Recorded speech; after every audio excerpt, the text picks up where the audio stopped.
ഓം ശ്രീനാരായണ പരമഗുരവേ നമ. സുപ്രഭാതം. 1697 ദിവസമായി ഇന്ന് 2026 ജനുവരി മാസം 6 തീയതി ചൊവ്വാഴ്ച. 1201 ആണ്ട് ധനുമാസം 22 തീയതി.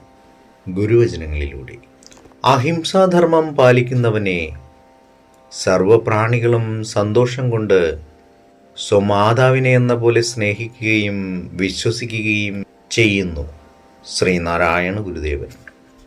ശ്രീ നടരാജഗുരു എഴുതിയ ഗുരുവരൽ എന്ന പുസ്തകത്തിൽ വിദൂര സാദൃശ്യങ്ങൾ എന്ന് വിവരിക്കുന്നതിൻ്റെ 60-ാം ഭാഗമാണ് ഇന്ന് അവതരിപ്പിക്കുന്നത്.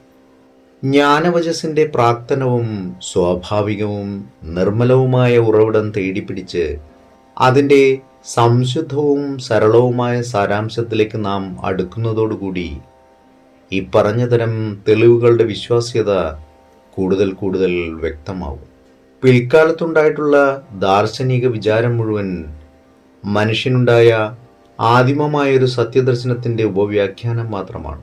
ആ ആദിമ സത്യമാകട്ടെ മനുഷ്യവംശത്തിലെ ഏറ്റവും എളിയ ഒരുവന് പോലും അനാദികാലം മുതൽ അറിയാവുന്നതായിരുന്നു താനും.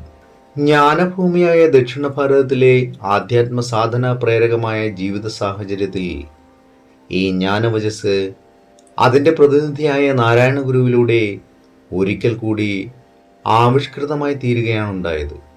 ലോകത്തിലെ വിദൂര സ്ഥലങ്ങളായ നാനാതരം ദാർശനിക വിചാരധാരകൾ ഒഴുകിക്കൂടി തേജോമയമായൊരു ബിന്ദുവിൻ്റെ നിർമ്മലതയിലും സരളതയിലും സന്ധിച്ച് സമരസപ്പെടുന്നതാണ് നാരായണ ഗുരു. ഏവർക്കും നന്മ നിറഞ്ഞൊരു സുദിനമായിരിക്കട്ടെ എന്ന് ആശംസിച്ചുകൊണ്ട് നിർത്തുന്നു. നന്ദി, നമസ്കാരം. ഗുരുധർമ്മം ജയിക്കട്ടെ.